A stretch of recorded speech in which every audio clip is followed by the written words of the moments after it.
Hey everyone, Rock is George here from the Rock is George podcast and knac.com. Back with another vinyl unboxing. This time it is the 1984 debut album by W.A.S.P. Gotta love heavy metal in the 80s. Love that cover. That's a live photo come to life. That's pretty indicative of what the stage show was back then, or so I'm told. In 1984, I don't even think I was 10 years old. Somebody on the torture rack there. Got the first incarnation of the band, Buzzsaws and Blackie's armbands. Love that. I mean, that's certainly speaking to the youth of the world. It's a great photo of the guys in the back. Contains some of their more popular songs. I Want to Be Somebody, Love Machine, The Flame. I'm a big fan of W.A.S.P, so I like all the songs. I have all their releases. Last Command over in the background over there is just one of them. This version of the album is released by Madfish. Doesn't have a copyright on it, but there is a 2012 Sanctuary Management Productions copyright on the back. It's supposed to be a colored vinyl. I think it was red, not sure. When I ordered it, because it was delayed 3 or 4 times, took about 6 months for me to get it through Amazon. So we'll both be finding out for the first time. W.A.S.P.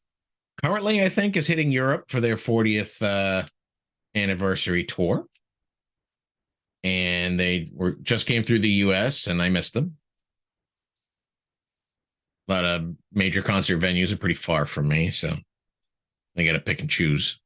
I saw W.A.S.P. once when I was young and didn't mind going long distances, and gas was cheap. I live in Massachusetts. I saw them in Connecticut. I drove out to Hartford.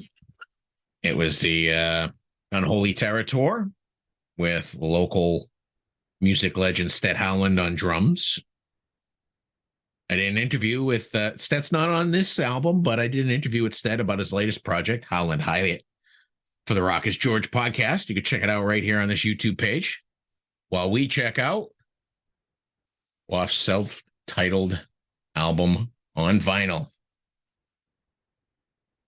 Cool insert of the live performances, which usually contained raw meat and blood. Seems pretty tame today, right? Quite offensive back then, at least to parents and politicians. In fact, look it up. Look up W.A.S.P. and EMRC if you're unfamiliar. Hope I got that acronym right. How about W.A.S.P. and Tipper Gore? Look that one up. There's the band. Again, blood. Ooh. It makes sense if this was blood red then. So the band back then was Blackie Lawless, Chris Holmes, Randy Piper, Tony Richards. I think Randy Piper's still out there. Chris Holmes is still out there. As well as Blackie. Produced by Jim Varney, who found Shrapnel Records. It's not red, but I like it better. Pink. It's pretty cool. I like it. Sort of a bubblegum pink. With the cover on one side. Track listing and the logo on the other. I like that pink. I do. Very surprised. Now I'm wondering if originally it was red and then the delay was they had to make more and they only had pink. Who knows? But good album, a little raw production-wise, but I like it. And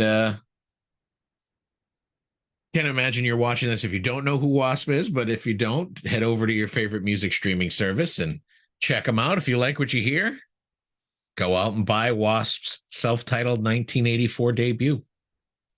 You've been great. I've been George Dion. I'll see you again soon.